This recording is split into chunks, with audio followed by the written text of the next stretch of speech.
पैसा कितना जरूरी है real estate? You can start real estate with zero money. Ganga expressway के दोनों तरफ इंडस्ट्रियल पार्क्स आ रहे हैं। इन्वेस्ट कर रहा है, किन किन बातों का ध्यान रखना चाहिए? जो कुछ नहीं करता वो प्रॉपर्टी डीलर बन डीलर बन जाता है। कोई भी ये कह देता है कि ये प्लॉट यहाँ खरीद लो, ये महंगा हो जाएगा, कोई सवाल नहीं पूछता क्यों। मकान और प्लॉट में क्या बेस्ट है? दुबई के रियल एस्टेट और इंडिया के रियल एस्टेट में क्या फर्क है? Dubai is a market of India is a market.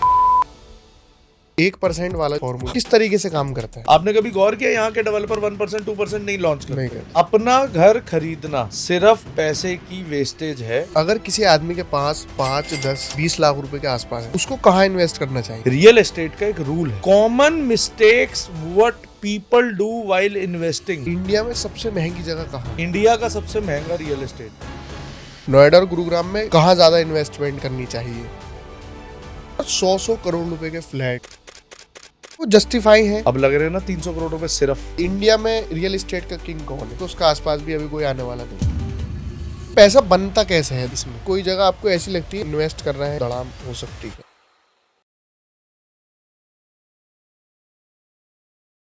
Akashdeep sir का बहुत बहुत स्वागत है मेरे पॉडकास्ट में। इस पॉडकास्ट को करने का मेरा मकसद आज ये है कि बहुत सारे लोग छोटे शहरों में रियल एस्टेट को जानना चाहते हैं, क्योंकि एक शहर के रियल एस्टेट में और गांव के या देहात के या छोटे शहरों के रियल एस्टेट में बहुत फ़र्क होता। तो आज हम इस फ़र्क को जानेंगे। तो सबसे पहले आपका बहुत बहुत स्वागत है सर। थैंक यू असद भाई, thank you for inviting me here जी जी and I am highly obliged.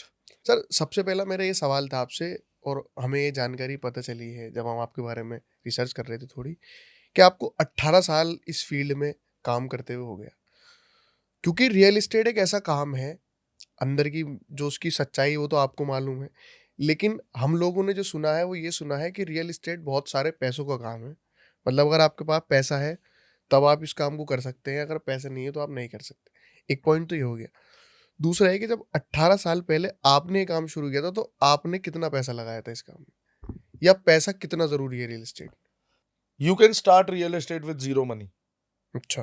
Yes, money is not required in real estate to become a realtor. हाँ, अगर आपने इन्वेस्टिंग शुरू करनी है तो हर शहर के हिसाब से अलग अलग पैसे लगेंगे। अच्छा। जैसे अगर आप नोएडा की बात करें तो आपके पास 2-3 करोड़ रुपए होने चाहिए। अगर आप टीयर 2 सिटी में कहीं, मतलब नोएडा से या गुड़गांव से कुछ 200 किलोमीटर 150 किलोमीटर दूर चले जाते हैं, तो हो सकता है आप 50 लाख रुपए से भी शुरू कर सकते हैं इन्वेस्टिंग। बट अगर आप रियल एस्टेट प्रोफेशनली काम करना चाहते हैं, बिजनेस करना चाहते हैं रियल एस्टेट का, जो कि जिसे आप ब्रोकर भी कहते हैं, जिसे आप रियलिटर भी कहते हैं, तो आपको पैसे की कोई जरूरत नहीं है। आपकी जेब में 1 रुपया नहीं भी होगा तो भी आप पैसे कमा लोगे। जी। तो पैसे रिक्वायर्ड नहीं है।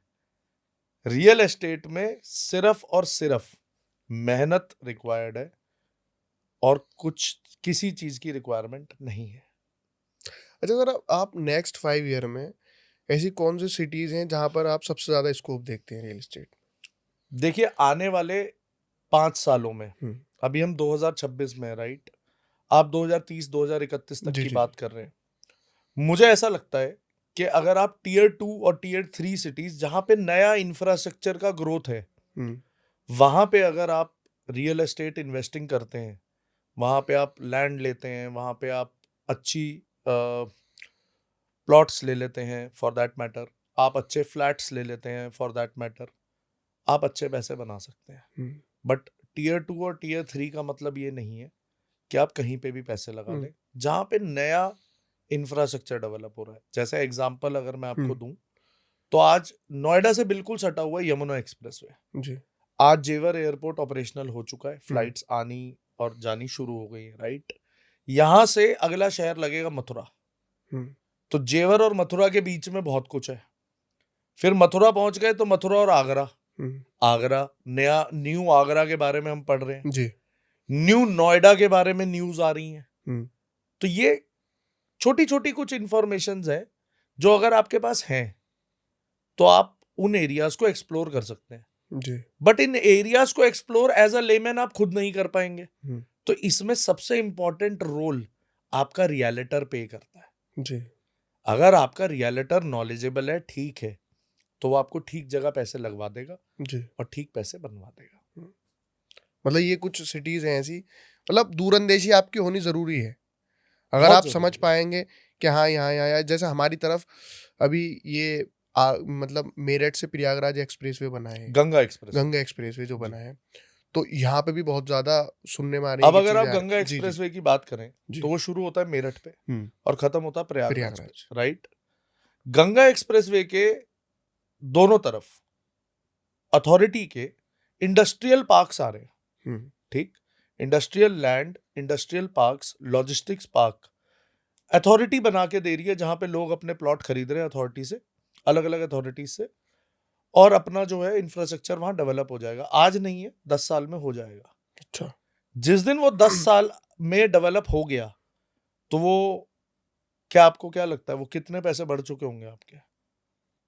तो जहां पे इंफ्रास्ट्रक्चर की ग्रोथ है, हुँ, वहां पे अगर आपने पैसे डाल दिए, अब आप गंगा एक्सप्रेसवे की बात करें, तो ये सारा एरिया हापुड़, गढ़, हुँ, अमरोहा, आगे बुलंदशहर, ये जी। वाली बेल्ट है ना जी, जी, पूरी, जी, जी, पूरी यही बेल्ट। ये वाली जो बेल्ट है, इस पे अगर कोई इन्वेस्ट करना शुरू हो जाए आज, हुँ, हुँ, तो वो पैसे तो बना ही लेगा ना भाई। जी, और उस पैसे को बनाने के लिए आपने क्या किया? सिर्फ पैसे ही तो डाले थे एक राइट इन्फॉर्मेशन पे। जी, बाकी काम तो सरकार करके दे रही सरकार है यार। जी, लॉजिस्टिक्स पार्क की प्लानिंग सरकार ने करी, काटे सरकार ने, प्लॉट बेचे सरकार बस ने, आपको लोगों ने खरीदे। हुँ, बस आपको वो इन्फॉर्मेशन थी। जी, तो रियल एस्टेट का धंधा पूरा भाई इन्फॉर्मेशन पे ही चलता है। जी, और इन्फॉर्मेशन एक लेमैन को कौन देता है? रियलिटी। अच्छा रियलिटर। जी, 90% तो रियलिटर्स को ही नहीं पता कि होना क्या है। जी। वो आज भी यही रोटी कपड़ा मकान की लड़ाई लड़ रहे हैं। अच्छा सर, इसमें भी तो फ़र्क है ना, आपने बताया अच्छा रियलिटर होना चाहिए, लेकिन छोटे शहरों में क्या होता है कि रियल एस्टेट एक ऐसा बिज़नेस है, जिसमें बहुत ज़्यादा फ्रॉड भी है। बहुत सारे लोग अब मतलब जैसा आप हैं, आपका बिज़नेस है, आप सारी चीज़ें ईमानदारी सब कुछ अच्छा कर रहे हैं। लेकिन मेरा आप पे यकीन कर पाना बहुत मुश्किल है क्योंकि मेरे साथ में पीछे 2-3 बार चीज़ें खराब हो चुकी हैं। तो मेरा ये सवाल था कि किस तरीके से इन्वेस्ट जब हम कर रहे हैं तो हमें किन-किन बातों का ध्यान रखना चाहिए? या कोई रियलिटर हम उसको कैसे परखें कि हाँ, ये बंदा हमारे ठीक जगह इन्वेस्ट करा सकता है पैसे, ये इतना कैपेबल है भी या नहीं? तो इन शॉर्ट आपने ये कहा, जी, जो कुछ नहीं करता वो प्रॉपर्टी डीलर बन डीलर बन जाता जाता है। ऐसा ही है। क्योंकि मैं अपने छोटे से शहर की बात बताऊँ सर, मतलब हमारे यहाँ तो वही वाला कि 100-200 रुपए गज पे वो होता है कि हम दिलवा देंगे। तो सर एक प्लॉटिंग में 20 आदमी गए थे, हाँ, ये तो मेरी प्लॉटिंग चल रही है, यहाँ तो ये तो मेरा है। मतलब पूरा शहर हमारा प्रॉपर्टी डीलर है। तो देखो, हिंदुस्तान का ये भाग्य और दुर्भाग्य दोनों है जी, कि जो कुछ नहीं करता वो वो प्रॉपर्टी प्रॉपर्टी डीलर डीलर बन जाता है। बट एज अ क्लाइंट, जी, आपको अगर अपने रियलिटर को वेट करना है जी, कि वो ठीक भी है, उसे पता भी है कुछ, या जो वो बता रहा है क्या वो ठीक है, तो आपको वो उस समय सबसे पहले तो उसकी नॉलेज पे काम करना पड़ेगा कि उसको चेक करो नॉलेज उसकी, जी, कि उसे पता कितना है। क्या उसने सुनी सुनाई बातें हैं, या वो जो आपको बता रहा है उसको प्रूव भी कर पा रहा है कि जी ये काम, कोई भी ये कह देता है कि ये प्लॉट यहां खरीद लो ये महंगा हो जाएगा, हुँ, कोई सवाल नहीं पूछता क्यों। वजह क्यों का जवाब जो रियलिटर दे देगा, वो एक्चुअल में नॉलेज लेके बैठा है। हुँ, दूसरा, जो भी प्रोडक्ट आपको कोई रियलिटर दे रहा है, कहीं पे प्लॉट दे रहा है, कहीं पे कुछ भी दे रहा है, उसके डॉक्यूमेंट्स उठाओ, जी, उस पे विश्वास मत करो ना पहले दिन। हम तो कहते हैं आप पहले दिन हम पे कोई विश्वास मत कीजिए। आपको जो हम सेल कर रहे हैं उसका आप डॉक्यूमेंट्स की कॉपी हमसे लीजिए, कंसर्न्ड अथॉरिटीज से चेक कीजिए, आपके मन में पुष्टि हो तो पैसे डाल दीजिए। जी, रूल थंब रूल यही है। समय बदल चुका है, हुँ, समय अब सोशल मीडिया का है। हुँ, तो सोशल मीडिया पे कैमरा सबके पास है, मोबाइल सबके पास है, वीडियो कोई भी बना सकता है। जी, आपके लिए इंपॉर्टेंट ये है कि जिससे आप समझ रहे हैं, जिससे आप पूछ रहे हैं, जिससे आप सजेशन ले रहे हैं, जी, उसे खुद को ज्ञान है या नहीं है। हुँ, खुद का ज्ञान उसको अगर है, आपने चेक कर लिया है, डॉक्यूमेंट्स आपने चेक कर लिए हैं, तो आप ट्रांजैक्शन कीजिए। आपको नहीं समझ आता तो फिर हुँ, कोई और भाई मिलेगा, जी, वो बताएगा। जी। अच्छा सर, ये धंधा जो है रियल एस्टेट का, कि इसमें आता क्या-क्या है रियल एस्टेट में? मतलब प्लॉट या ज़मीन ये सारी चीज़ें, मतलब मैं पूरा जानना चाहूँगा शॉर्ट में आपसे, क्या रियल एस्टेट में आता क्या-क्या है? देखो भाई, रियल एस्टेट ना अपने आप में बहुत वाइड है। जी, अब इसे सबसे सरसरी तौर से शुरू करें तो ये एक प्लॉट, उस पे एक फ्लैट, उस पे एक कमरे का फ्लैट, फिर 4 बेडरूम का फ्लैट, तो फ्लैट भी कवर हो गए, दुकानें सोसाइटी की भी, मॉल की भी, हाई स्ट्रीट की भी, राइट। जब आप दुकानों की बात करते हो तो 3 कैटेगरी मैंने आपको बता दी। जब आप प्लॉटों की बात करते हो तो उसमें फिर बहुत सारा आ गया। एग्रीकल्चर, अगर लैंड की बात करें तो agriculture, CLU, industrial, logistics, tech park, IT, बहुत वास्ट। ये सब कुछ रियल एस्टेट के अंडर ही आता है। तो रियल एस्टेट अपने आप में बहुत वाइड टॉपिक है, और कोई भी एक ऐसा व्यक्ति आपको नहीं मिलेगा रियलिटर जो ये सब कुछ कर रहा हो। अच्छा, लीजिंग भी तो रियल एस्टेट का पार्ट है। भाई आप एक बिल्डिंग में बैठे हैं, उसे किसी ने भाड़े पे चढ़वाया, किसी ने चढ़ाया, ये भी तो काम है। तो देयर आर सर्टन यूनिट्स जो आप सिलेक्ट कर लेते हो। जैसे मैं लैंड बैंकिंग का काम करता हूँ, मेरा जो टोटल बिजनेस टर्न अराउंड है उसमें बहुत ज्यादा टर्न अराउंड लैंड का है जी। वो मेरी एक एक्सपर्टाइज है। प्लस उसके साथ में मैं कुछ डेवलपर्स के साथ, नोएडा के टॉप लाइन डेवलपर्स के साथ मैं काम करता हूँ, सबके साथ मैं काम नहीं करता जी। तो उनकी प्रोडक्ट्स में मेरी एक्सपर्टाइज है जी। देन मैंने आज तक कभी लीजिंग करी ही नहीं है जी। मैंने ना किसी को फैक्ट्री रेंट पे दिलाई, ना किसी की चढ़ाई, तो वो मेरी एक्सपर्टाइज नहीं है। तो अगर उसमें मेरे पास क्वेरी आती है तो मेरा कोई जो मेरे सर्कल, क्योंकि रियल एस्टेट का ही सर्कल है, तो उसमें कुछ लोग हैं जो लीजिंग का ही काम करते हैं। तो रियल एस्टेट में भी अलग अलग एस्पेक्ट्स है जिसमें लोग अपना करियर बनाते हैं जी। जरूरी नहीं है माल बेचना ही रियल एस्टेट होता है जी। हाँ, जैसे हमारे कंटेंट क्रिएशन में नीश होती है। यस, कोई टेक का क्रिएटर है, राइट, कोई AI से रिलेटेड वीडियोस बना रहा है, कोई कोई एजुकेशन फाइनेंस की बना रहा है, कोई एजुकेशन बना रहा है। वैसे ही रियल एस्टेट में कोई फ्लैट बेच रहा है, कमर्शियल बेच रहा है, कोई सिर्फ जमीनें बेच रहा है, कोई सिर्फ सेक्टर के प्लॉट बेच रहा है, कोई सिर्फ फ्री होल्ड बेच रहा है जी। ऐसे अलग अलग लोगों ने अपनी नीश पकड़ी हुई है और उसमें अपनी एक्सपर्टाइज बनाते हैं। अच्छा सर, मकान और प्लॉट में क्या चीज बेस्ट है? मकान और प्लॉट में सबसे अच्छी चीज क्या है जी? जो जल्दी बिक सकती है या आपको ज्यादा अच्छा पैसे दे सकती है, प्रॉफिट दे सकती है? मकान और प्लॉट में से बेहतर क्या है जी? एक शहर में मकान आज 100 है, कल 500 हो जाएंगे जी। क्या जमीन 10,000 गज से 11,000 गज हो जाएगी? नहीं। तो बेटर क्या है? प्लॉट। सिंपल जी, सिंपल। प्लॉट हमेशा ही किसी भी चीज से बेहतर है। अच्छा। अब डिपेंड करता है आप कहां खरीद रहे हो, क्या वो ठीक इन्वेस्टमेंट है या नहीं है जी। पर हमेशा प्लॉट और मकान की रेस में फर्स्ट प्लॉट ही आएगा जी। अच्छा सर, मेरा एक सवाल था कि बहुत सारे हम जितने भी सेलिब्रिटी देखते हैं तो यहाँ भी इन्वेस्ट करते हैं, बहुत सारे लोग दुबई में भी इन्वेस्ट करते हैं, गल्फ कंट्रीज में, मैं दुबई के नाम लूँगा। लेकिन अभी जो ईरान वाली जो ये वॉर हुई थी उसके बाद में लोगों ने इन्वेस्टमेंट वहाँ कम कर दी है, क्योंकि सबसे ज़्यादा सेफेस्ट कंट्री माना जाता था दुबई को। तो दुबई के रियल एस्टेट में और इंडिया के रियल एस्टेट में क्या फ़र्क है? और ये जो 1% का जो वो फॉर्मूला है उनका, क्या वो काम करता है असल में? मतलब इतना आसान देखने में चीज़ें इतनी आसान लगती हैं जितनी, क्या इतनी हल्की हैं चीज़ें? देखिए, दुबई और इंडिया जी। ये दो अलग बाजार है। Dubai is a market of lifestyle, अच्छा। India is a market of progression. Hindustan में हम जब भी रियल एस्टेट की बात करेंगे हम उसे लाइफस्टाइल से नहीं जोड़ते जी। हम उसे इन्वेस्टमेंट से जोड़ते हैं कि आप पैसे लगाइए, पैसे बन जाएंगे जी। दुबई में लोग उसे लाइफस्टाइल से जोड़ते हैं क्योंकि दुबई में रहना एक लाइफस्टाइल है जी। इंडिया में या किसी और कंट्री में उतनी लाइफस्टाइल डेवलप्ड नहीं है जी। जितनी आज दुबई में है।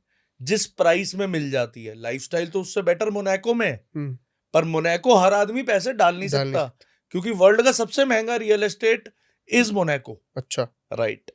दुबई पूरा वर्ल्ड पैसा डालता है क्योंकि उन्हें एक लाइफस्टाइल मिलता है जी। दुबई ने आपको एक जगह पे लाके खड़ा कर दिया जहां पे आपके दिमाग में ये फीड हो गया कि दुबई है तो सेफ है। राइट। अब वॉर हुआ, चीजें लोगों की लोग परेशान हुए वहां पे, बट फिर भी जिस तरीके से वहां की सरकार ने लोगों को हैंड होल्ड किया, चीजों को संभाला, वो भी बहुत रिकमेंडेबल है जी। अगर आज लोग दुबई देखते हैं तो फिर से थोड़े दिन में परसेप्शन वही सेफ्टी वाली आ जाएगी। जी। जो एग्जैक्टली दुबई की इनसाइड देख रहे हैं, हुँ। उन्हें ये पता है कि सरकारों ने वहां बहुत सपोर्ट किया। और डेफिनेटली किसी भी कंट्री में जब कोई प्रॉब्लम आती है तो रियल एस्टेट का रेट भी नीचे जाता है, गोल्ड भी नीचे, सब कुछ नीचे जाता है, पर वो वापस रिकवर कर जाता है। जी। वेयर एज इंडिया की अगर आप बात करें, इंडिया में जब आप रियल एस्टेट की बात करते हैं तो एक तो सबसे बड़ा आपको ये थॉट प्रोसेस आपको फीड किया जाता है कि आप यहां पैसे सिर्फ पैसे बनाने के लिए लगाएं। तो जो पैसे बनाने वाले लोग हैं, जिसे 100 को 200, 200 को 10,000 करना है, वो हिंदुस्तान में पैसे हुँ। लगाते हैं। पर जिन लोगों को आरओआई चाहिए होती है, हुँ। Dubai is a market of rental. वहां पे रेजिडेंशियल की रेंटल आरओआई 8%, 7.5%, ओह! कहीं पे 9% की भी साल की है। विजाविज इंडिया में रेजिडेंशियल आरओआई जो है रेंटल की, वो 2 से 2 से 2.5% की 2.5%। है। तो जिनको रेंटल्स अच्छे बनाने हैं, भाई ये कैटेगरी ऑफ आदमी है ना जो ये कहता है कि मैं 10 करोड़ रुपए 20 करोड़ रुपए डालूंगा और मुझे एक रेंटल इनकम बनानी है, तो उसको कायदे से या तो इंडिया में कमर्शियल में डालता है जी। वो। अगर उसका रुझान रेजिडेंशियल की तरफ ही होता है तो वो दुबई जाता है। That is the reason people are putting money into Dubai. Hmm. But again, पांचों उंगलियां एक जैसी नहीं होती। लोगों को उल्टे सीधे ज्ञान दे दिए जाते हैं कि आप सिर्फ ऑफ प्लान में पैसे लगा दीजिए, आपको सिर्फ 40% पैसे देने होंगे, मैं इसे बेच दूंगा। जी। वो जरूरी नहीं है बिक जाएगा, जी। क्योंकि मार्केट ना आपके कंट्रोल में ना मेरे कंट्रोल जी। अच्छा सर, वो 1% वाला जो फ़ॉर्मूला है, में। वो किस तरीके से काम करता है? जो देखिए, ये जी। जो 1%, 2% के पेमेंट प्लान है, ये एक बेसिकली आपको सिर्फ एक सुविधा दी गई है हुँ। कि आप एक 5-10% की डाउन पेमेंट दे दीजिए और उसके बाद आप छोटे छोटे टुकड़ों में पैसे देते रहना। प्रॉपर्टी की एसआईपी हो गई। अच्छा। एसआईपी में तो चलो एक कॉस्ट ऑफ एवरेजिंग भी हुँ। आ जाता है, एनएवी ऊपर नीचे होती है, वहां पे आपका प्रॉपर्टी में प्राइस फिक्स हो जाता है।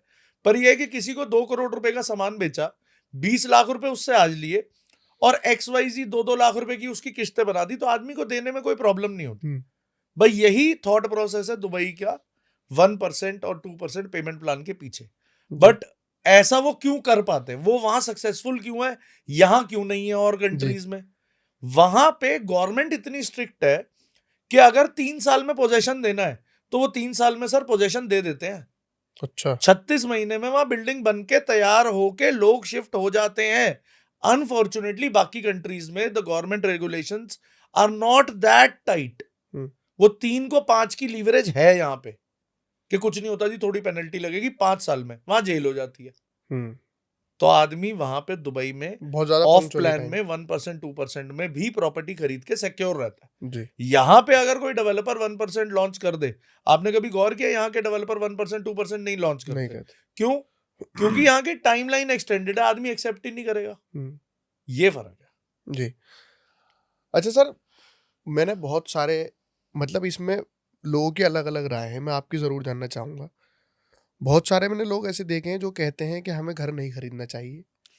घर जो है वो रेंट पे रहना चाहिए, इतने रुपए जितने रुपए का आप घर ले रहे हैं, इतने आप कहीं और इन्वेस्ट कर दो। उससे ज़्यादा पैसे आएँगे तो आप उससे रेंट भर दो। तो आप क्या मानते हैं कि घर अपना होना चाहिए या घर रेंट पे ही रहना चाहिए?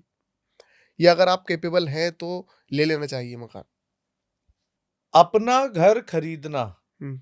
सिर्फ पैसे की वेस्टेज है। हुँ। आप अपने पैसे का नुकसान करते हैं जब आप अपना घर खरीद लेते हैं। अच्छा। इसे मैं आपको समझाता हूँ जी। कैसे। आज मैं 6 करोड़ रुपए के घर में रहता हूँ जिसका रेंट सिर्फ 80,000 रुपए महीना है। तो मैं 80,000 रुपए महीना देता हूँ और 6 करोड़ रुपए जो मेरे पास थे, जिसमें से 3 करोड़ रुपए हो सकता है मैंने बैंक से लेने हो, 3 करोड़ रुपए मैंने अपनी कैपिटल में लेना हो, 3 करोड़ रुपए की मैंने कहीं पे भी जाके जमीन खरीदी थी। 10 साल बाद मेरा जो रेंट है आज 80,000 रुपए है, ज्यादा से ज्यादा 2 लाख रुपए हो जाएगा, इससे ज्यादा नहीं होगा। जी। क्योंकि जो घर आज 5 करोड़ रुपए का है जिसका रेंट 80,000 रुपए है, वो 10 करोड़ रुपए का हो जाएगा ज्यादा से ज्यादा। वैसे नहीं होता 10 करोड़ रुपए का, पर बाई चांस हो भी जाए हुँ। तो 80,000 रुपए की जगह 2 लाख रुपए का रेंट हो जाएगा, इससे ज्यादा नहीं होगा। वेयर एज जो मैंने 3 करोड़ रुपए की जमीन खरीदी है वो 10 साल बाद कितने की होगी? वो कम से कम 30 करोड़ रुपए की होगी। हुँ। तो फिर मेरे लिए क्या बेहतर है, अपना घर खरीदना जी। या कहीं पे इन्वेस्ट करना? हुँ। जवाब आपके सामने। नहीं, मेरा कहने का मतलब ये है कि अगर आप 100 करोड़ के आदमी हैं और तब आपको 3-4-5 करोड़ रुपए घर है आपके पास, तो तब तो ले सकते हैं ना आप। अगर आप 100 करोड़ रुपए के आदमी हैं तो आप 3-4-5 करोड़ रुपए के घर में कभी रहोगे ही नहीं। अगर आप 100 करोड़ रुपए के आदमी हो तो आप घड़ी कौन सी पहनोगे? रोलेक्स, जी, एपी। आप गाड़ी कौन सी चलाओगे? Maybach, Rolls Royce. आप क्या 4 करोड़ रुपए के फ्लैट में रहना चाहोगे? आप फार्म हाउस में रहोगे सर। आप जी, विला में रहोगे कहीं पे गोल्फ फेसिंग, जी। है ना? तो मतलब फिर जैसे-जैसे ऊपर बढ़ते जाते हो फिर। आप अपना लाइफस्टाइल भी तो चेंज जी, करते हो। जैसे जैसे आपके पास पैसे आते जाते हैं, आप अपना लाइफस्टाइल चेंज करते रहते हैं। एक दिन साल के आप 1 करोड़ रुपए कमाते थे। आपके लिए सबसे बड़ी गाड़ी इनोवा थी। फिर आप अगले 5 साल बाद, 10 साल बाद आप साल के 20 करोड़ रुपए कमाने लगे, तो आपके लिए सबसे छोटी गाड़ी इनोवा हो जाएगी। जी, ऐसे ही घर होता है। जो लोग तरक्की की तरफ भाग रहे होते हैं ना, उन्हें सब कुछ बदलना होता है अपनी लाइफ में। जी, वो सिर्फ अपने कपड़े, घड़ी, जूते और अपनी वेकेशंस नहीं बदलते। वो अपना लाइफस्टाइल पूरा चेंज करते हैं, जिसमें घर एक बहुत बड़ा पार्ट होता है, क्योंकि आप एक एड्रेस में रहना चाहते हैं। जी, तो 100 करोड़ वाला आदमी कभी 3 करोड़ रुपए का घर नहीं खरीदेगा। जी, वो एक एड्रेस पे रहेगा, जो कि वो रेंट पे भी रह रहा है, कोई उसे प्रॉब्लम नहीं है, जी, क्योंकि लोगों को पता है उसकी नेटवर्थ कितनी है। जी। और ऐसा होना भी चाहिए सर, क्योंकि अगर आप कोई पैसा कमा रहे हैं या तरक्की कर रहे हैं, तो वो फिर आपकी दिखनी भी चाहिए थोड़ी-सी। क्योंकि और रियल एस्टेट में तो ख़ासकर, मुझे ऐसा लगता है कि अगर आप 100 करोड़ के आदमी हैं या 200 करोड़ के आदमी हैं, या 100-200 करोड़ को भी छोड़िए, अगर आप अपने शहर में थोड़े मालदार हैं, तो आपकी लाइफ़स्टाइल ऐसी होनी चाहिए कि, क्योंकि बहुत सारे लोग सर ऐसे होते हैं कि बहुत पैसे वाले लोग हैं वो, लेकिन वो अपनी ज़िंदगी बिल्कुल नॉर्मल गुज़ार रहा है, बिल्कुल सादी। मैं इसके बिल्कुल भी मतलब पक्ष में रहता नहीं हूँ। अगर मेरे पास ₹1000 हैं और मुझे ₹200 कुछ खाने का दिल कर रहा है, मैं अपना दिल नहीं मार सकता। मुझे वो खाने हैं, मैं कल की टेंशन लेके अपना आज खराब नहीं कर सकता।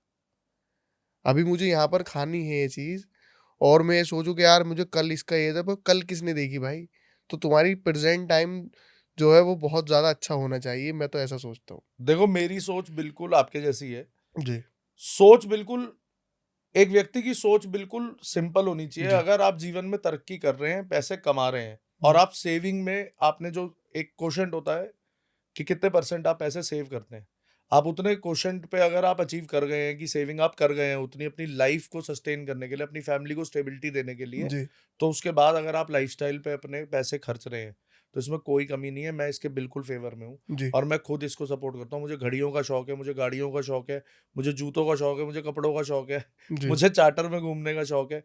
भगवान मुझे पैसे दे रहा है, मैं मेहनत कर रहा हूँ, जी, तो 100% मैं उसे एन्जॉय कर रहूँगा। जी। जो लोग पैसे कमाते हैं और एन्जॉय नहीं करते हैं, उनको आज ये लेसन ले लेना चाहिए कि जीने के हैं 4 दिन, बाकी हैं बेकार दिन। बेकार दिन। क्योंकि सर बहुत सारे लोग मैंने ऐसे देखे हैं कि वो करोड़पति है, लेकिन 10-10, 20-20, 100-100, ₹50 बोले नहीं, बोले बेटा पैसा ऐसे ही जुड़ता, पैसा ऐसे ही जुड़ता। तो मैं अक्सर अपने उन लोगों से बोलता हूँ मैं, कि मैं आपको दिखाऊँगा कि पैसा खर्च करने से भी जुड़ता।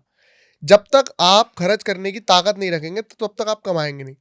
जैसे-जैसे सर आपके खर्चे बढ़ेंगे, मुझे अभी मैं ₹10,000 कमा रहा हूँ, तो मैं अगर अपने खर्चे 5,000 6,000 के करूँगा, ऐसा नहीं कि मैं किसी से कर्ज़ा लेके करूँ। तो मेरी सोच बढ़ेगी कि यार मेरे ₹6,000 का तो खर्च है, मैं 10,000 कमा रहा हूँ, मैं 20 कैसे करूँ? और अगर मैं उस 10,000 में ही अपना 1,000 2,000 में ज़िंदगी गुज़ार लूँगा, तो मुझे लगेगा यार मेरे 8,000 तो बच रहा है। तो जब तक आप अपना खर्चा नहीं बढ़ाओगे, जब तक आप अपना दायरा नहीं बढ़ाओगे, तब तक आपकी कमाई करने की भी ताकत नहीं बढ़ेगी। ट्रू। पर इसके साथ एक और फैक्ट है। जी, 10,000 रुपए महीना कमाने वाला, 20,000 रुपए महीना कमाने वाला, 5 लाख रुपए महीना कमाने वाला और 5 करोड़ रुपए महीना महीना कमाने वाला, क्या अपने साथ मरने के बाद पैसे ले जा पाया? लेकर जाएगा, सही बात। तो लेके तो किसी ने जाना ही नहीं। जी, तो आप किसके लिए कमा रहे हो? हुँ, अपनी बाद के लिए? हुँ, तो क्या जो बाद में आने हैं, उन्होंने नहीं कमाने? जी, वो अपने कमा लेंगे यार। हुँ, अगर आज आप पैसे कमा रहे हो, एक नॉर्मल सेविंग आदमी के पास ज़रूर होनी चाहिए। हुँ, आप अगर ₹100 कमाते हो, उसमें से x percentage of money saving में जाना चाहिए। जी, उसके बाद के पैसों का अगर आपने अपना लाइफ़स्टाइल बेटर नहीं किया, जी, तो भाई मेरे को तो ऐसा लगता है भगवान देता भी उसे है जो खर्चता है। जी, तो वही तो अगर मैं कह आप रहा खर्च ही हूँ। नहीं रहे, तो मुझे लग रहा है एक दिन प्रभु जी, जी जिस दिन फ्री होंगे, उनकी नज़र आप पे पड़ेगी कि अबे खर्च तो रहा नहीं, इसे दे के क्या फ़ायदा जी। है? एक इस पे मैं आपको एक बताता हूँ, एक रिसर्च हुई थी, एक नर्स थी, तो उन्होंने मतलब कुछ पेशेंट पर जो अपनी 60, 65, 70s की एज में थे, मतलब जो डेथ के बहुत ज़्यादा करीब थे, तो उन लोगों से कुछ चीज़ें पूछी उन्होंने कहा कि आपने अपनी ज़िंदगी में आपको सबसे ज़्यादा किस चीज़ का रिग्रेट है? तो ज़्यादातर लोगों ने ये कहा कि हमें सबसे ज़्यादा रिग्रेट इस चीज़ का है कि हमने अपने प्रेज़ेंट टाइम में अपने फ्यूचर के बारे में बहुत ज़्यादा सोचा कि हम इतनी ज़्यादा चीज़ें अपने बच्चों के लिए या अपने इन लोगों के लिए जोड़ के चले जाएँ, जबकि हमारी सबसे ज़्यादा भूल थी। हमने अपना प्रेज़ेंट नहीं जिया अपने फ्यूचर के लिए। और जिनके लिए हमने ये फ्यूचर बनाया, जिनके लिए हमने ये सारी प्रॉपर्टीज़ रखी, करी, इकट्ठी करी, वो लोग आज हमारे लिए मतलब हमें हॉस्पिटल में देखने भी नहीं आ रहे। तो अगर आप अपने कल के लिए अपना प्रेज़ेंट ख़राब कर रहे हैं, तो मैं तो बिल्कुल उसके अगेंस्ट हूँ। 100%। आपका फ्यूचर डिपेंड करेगा आपका प्रेज़ेंट। अगर आप प्रेज़ेंट में अच्छी लाइफ़ जी रहे हैं, तो आप अच्छा सोचेंगे, अच्छा करेंगे और उसके बाद में फ्यूचर भी इवेंचुअली आपका अच्छा बेटर ही होगा हो। ही होगा यार, क्यों हो नहीं होगा? जी। अच्छा सर, अगर किसी आदमी के पास 5, 10 या 20 लाख रुपए के आस-पास है, मतलब मिडल क्लास आदमी है, तो उसको उसको कहाँ इन्वेस्ट करना चाहिए? मतलब प्लॉट में करना चाहिए या घर-मकान में करना चाहिए या किसी फर्म में या किसी जो भी प्रॉपर्टी डीलिंग वाली साइट्स होती है, उसमें कुछ व 1-2% का इन्वेस्टमेंट कर देना चाहिए? क्या बेस्ट रहता है इसमें? क्योंकि मिडिल क्लास आदमी सबसे ज़्यादा कन्फ्यूज़ रहता है और सबसे ज़्यादा बेवकूफ़ भी उसे ही बनाया जाता है कि आप यहाँ ले लीजिए 5 लाख रुपए में और 2 साल बाद आपके 10 लाख हो जाएँगे और फिर नहीं हो पाते तो वो फिर कुछ लड़ भी नहीं सकता। उसका रुझान भी जी, हट जाता है जी, फिर, है ना? देखिए, अगर किसी के पास 15 लाख, 20 लाख रुपए हैं, जी। तो ना हिंदुस्तान में बहुत ऐसे शहर हैं, बहुत ऐसी स्मार्ट सिटीज़ हैं, जो सरकार बना रही है, अच्छा, ठीक? आपको उसके बारे में पढ़ना पड़ेगा, नॉलेज लेनी पड़ेगी या अपने रियलिटर से बात करनी पड़ेगी। एग्ज़ाम्पल के तौर पे धुलेरा, जी, गुजरात में है, गिफ्ट सिटी गुजरात में है। ये पूरा धुलेरा गिफ्ट सिटी में जितना भी इंफ्रास्ट्रक्चर की डेवलपमेंट हो रही है, जितनी भी बड़े लैंड पार्सल्स काटे जा रहे हैं, सब सरकार कर रही है। जी, वहां पे आज भी कुछ लैंड पार्सल्स हैं जो 15-20 लाख रुपए में मिल जाते हैं। जी। तो अगर आप वहां इन्वेस्ट कर लेते हैं, हुँ, बट आपने अगर वहां इन्वेस्ट किया है, तो आपको विजन बहुत क्लियर होना चाहिए कि मुझे 15-20 साल पैसा डाल के रखना है। हुँ, कोई भी सिटी आपको 2 साल में, 3 साल में करोड़पति नहीं बना सकती, जी, क्योंकि मार्केट एक नॉर्मल तरीके से चलती है। जब बहुत बुलिश होती है तब तो सब कुछ होता है, पर वो हमेशा नहीं रहता। जी। तो अगर आप नॉर्मल स्थिति की बात करें, तो रियल एस्टेट का एक रूल है, हुँ, 3-5-7। अच्छा, मिनिमम इन्वेस्टमेंट 3 साल के लिए, फिर अगला थ्रेशोल्ड 5 साल का, अगला थ्रेशोल्ड 7 साल का। जी, अब वो 3, 5 और 7 डिपेंड कर रहा है कि आप कौन सी सिटी में पैसा डाल रहे हो। अच्छा, अब एग्जाम्पल, किसी के पास 20 लाख रुपए हैं, वो धुलेरा में प्लॉट ले रहा है और थ्रेशोल्ड रख लिया 3 साल का, तो कुछ नहीं कमाएगा। हुँ, थ्रेशोल्ड होगा 7 साल एंड अबव का, तो वो इतने पैसे बनाएगा जितने कोई नहीं बना पाएगा। हुँ, आपने किसी ऐसी सिटी में पैसे डाले जिसका थ्रेशोल्ड है 5 साल का, आपको ज्ञान दे दिया किसी ने 3 साल का, तो वो गलती आपकी है, आपके रियलिटर की है, उस शहर की नहीं है। हुँ, Common mistakes what people do while investing is choosing the wrong threshold of exit. जी, पैसे बनाने का एक थ्रेशोल्ड है, जी, 3-5-7 का रूल 90% तो लोगों को पता ही नहीं है, लोगों को बताया ही नहीं बिल्कुल, जाता। तो अगर आप कहीं पे भी पैसे डालते हैं, चाहे वो 15 लाख रुपए, 20 लाख रुपए, क्योंकि चाहे वो मिडिल मैन था, मिडिल मैन कह रहा हूं, हुँ, चाहे वो मिडिल क्लास था, चाहे वो अपर मिडिल क्लास था, चाहे वो अपर क्लास था, चाहे वो हुँ, लोअर क्लास था, उसके पैसे तो मेहनत के ही थे ना। जी, तो उसे ठीक बात बता के अगर पैसे डलवा दिए जाए, तो ऐसी बहुत ऑप्शंस हैं इस जी, देश में अभी भी। ये तो धुलेरा एक एग्जांपल है, ऐसी जी, 10-12 सिटीज और हैं। जी। मतलब प्रॉपर्टी कभी रॉन्ग नहीं होती। आप जिस जिस मतलब जिस माइंडसेट से खरीद रहे हैं वो गलत हो सकता है। कोई प्रॉपर्टी यही तो कहना चाह रहा है ना आपकी कोई प्रॉपर्टी है प्रॉपर्टी कोई कभी गलत नहीं नहीं होती। होती। कोई गलत प्रॉपर्टी है आपका सोच और जी, आपका माध्यम, जी, जी। जिसके थ्रू आपने पैसे डाले। कोई प्रॉपर्टी है अगर मैं उसको खरीद रहा हूँ, मुझे ये बताया गया है कि इसमें 3 साल में पैसे डबल होंगे जबकि उसमें पैसे डबल होने वाले हैं 5 साल या 7 साल के बाद। जी। डबल तो नहीं नहीं कहना मतलब चाहिए, मैं बढ़ना, हाँ, मतलब बढ़ना। एक ग्रोथ, नहीं सर, सस्टेनेबल ग्रोथ। हमारे वहाँ पर जो प्रॉपर्टी सेल होती है, ज़्यादातर जो सेल होती है मिडिल क्लास को प्रॉपर्टी वो डबल ही बता के सेल होती है। ये एक लोगों का ऐसा है कि अरे यहाँ तो ये तो 2-3 गुना हो जाएगी, ये तो ऐसा हो जाएगा, रियल एस्टेट का एक दुर्भाग्य है कि जी, इसको ना स्कूल में नहीं पढ़ाया जाता। जी। तो जिसको जो ज्ञान मिला उसने वो ज्ञान चिपका दिया, हुँ, बट पांचों उंगली एक जैसी नहीं होती। हुँ। पैसे डबल तो हेरा फेरी में होते हैं, गोलमाल में होते हैं, जो पिक्चरों में था पैसा डबल, ठीक। जी। पैसे 10 गुने भी होते हैं, 100 गुने भी होते हैं। हुँ। आपको ठीक विजन, ठीक नॉलेज, ठीक इंसाइट और ठीक रियलिटर के साथ काम जी। करना है। अच्छा सर, ये तो सारी बातें हो गई रियल एस्टेट की। अब मैं कुछ थोड़ी-सी इंटरेस्टिंग बात जानना चाहूँगा कि इंडिया में सबसे महँगी जगह कहाँ है? इंडिया में सबसे महंगा रियल सबसे एस्टेट, महँगा रियल एस्टेट या हमारे आस-पास के क्षेत्र में सबसे महँगा? देखो, इंडिया का सबसे महंगा रियल एस्टेट इज मुंबई। अच्छा। Mumbai is the financial capital of this country. हुँ। मुंबई का real estate is one of the most expensive real estate of जी, दिस कंट्री। जी। अगर मैं दिल्ली एनसीआर की बात करूं, अच्छा सर, मुंबई के रियल एस्टेट के कुछ आइडिया बता सकते हैं आप? मतलब कि वहाँ जैसे होता है हमारे यहाँ यूपी में 1 गज जगह ₹10,000 ₹20,000 तो इस तरीके से कुछ आइडिया है? मुंबई के बारे में आप अगर गजों में बात करोगे जी। तो वो मीम देखा आपने, ये तेरा घर जाएगा रे इसमें, ले नहीं पाओगे। Mumbai is all about square footage. अच्छा, मुंबई में जब आप प्रॉपर्टी खरीदते हैं तो स्क्वायर फीट्स में खरीदते हैं, स्क्वायर यार्ड में नहीं खरीदते हैं। अच्छा। यस, मैनहट्टन में जब आप यूएस में प्रॉपर्टी खरीदते हैं, जब आप मोनाको में प्रॉपर्टी खरीदते हैं, वो स्क्वायर यार्ड्स में नहीं खरीदते, स्क्वायर फीट्स में खरीदते हैं। जी। ये लीवरेज, स्क्वायर यार्ड की लीवरेज आपको नॉर्दर्न पार्ट ऑफ इंडिया में ज्यादा मिलेगी। बाकी सारे इंडिया में तो मेजरली स्क्वायर फीट में ही काम हो रहा है बॉस।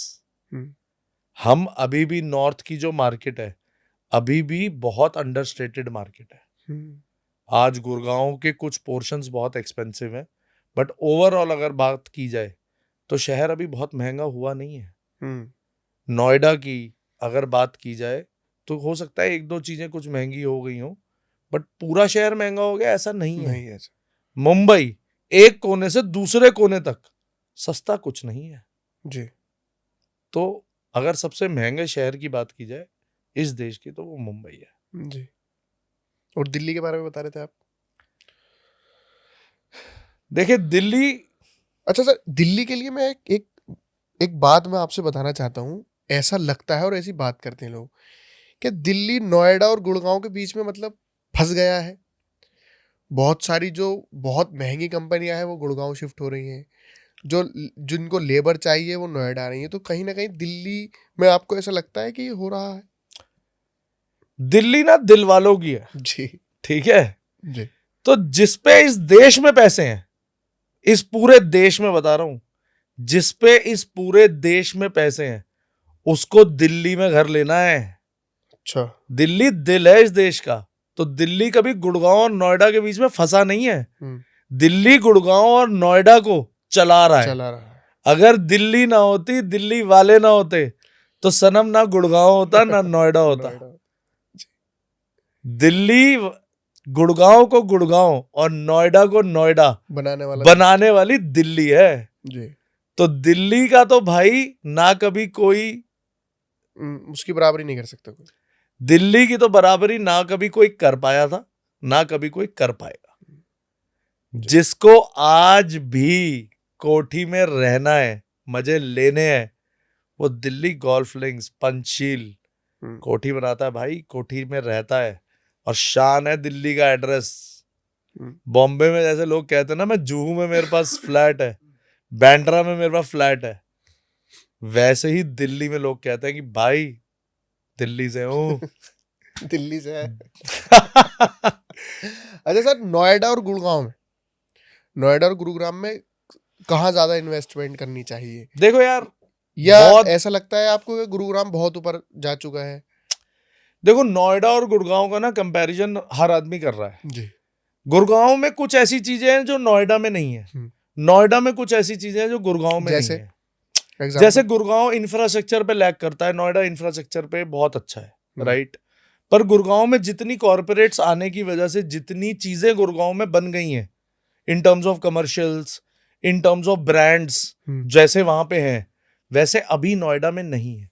हम्म, बट क्योंकि नोएडा भी उस रेस में अब दौड़ चुका है, तो अब मुझे ऐसा लगता है 10 साल बाद गुड़गांव और नोएडा दोनों एक जैसे हो जाएंगे। जी, अच्छा। हाँ, नोएडा तो अभी चलना शुरू हुआ है गुड़गांव के आगे यार। गुड़गांव 15 साल से लोगों को पैसे कमा के दे रहा है। हम्म, तो ये कहना बिल्कुल गलत है कि गुड़गांव अच्छा है या नोएडा अच्छा है, गुड़गांव ये है वो है। ठीक है, कुछ चीजें गुड़गांव की अच्छी हैं, कुछ चीजें नोएडा की अच्छी हैं। हम्म, बट एक दिन जरूर ऐसा आएगा ये दोनों शहर एक जैसे हो जाएंगे, हम्म, पैसों में भी। हाँ, मतलब हम इंफ्रास्ट्रक्चर में नोएडा हम्म, में हमेशा बेटर रहेंगे, क्योंकि इंफ्रास्ट्रक्चर नहीं बना सकते अपने यहाँ। जी, सड़कें हाँ, जब हाँ, चौड़ी हो ही नहीं सकती तो हो ही नहीं हो ही सकती नहीं ना। सकती, सीवर वीवर वो तो चलो एक प्रॉब्लम है, वो हो जाएगी। वो तो हो जाएगी। बट रास्ता अगर चौड़ा नहीं कर सकता अगर आप नहीं कर बिल्डिंगें खड़ी कर सकते, रखी। ऊंची कर सकते हो।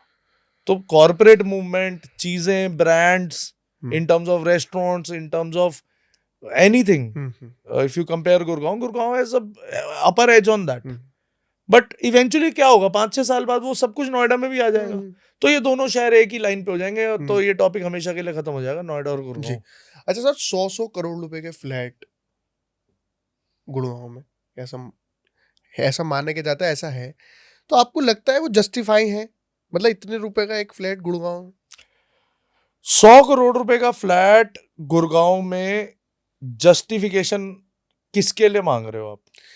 नहीं, मुझे ऐसा लगता जो है वो कि खरीद रहा है, जी, जी, जी, या जी, जो उस फोमो में मर गया कि 100 करोड़ रुपए का फ्लैट हो गया है गुड़गांव में, किसके लिए जस्टिफिकेशन जो दूं आपको? खरीद रहा है।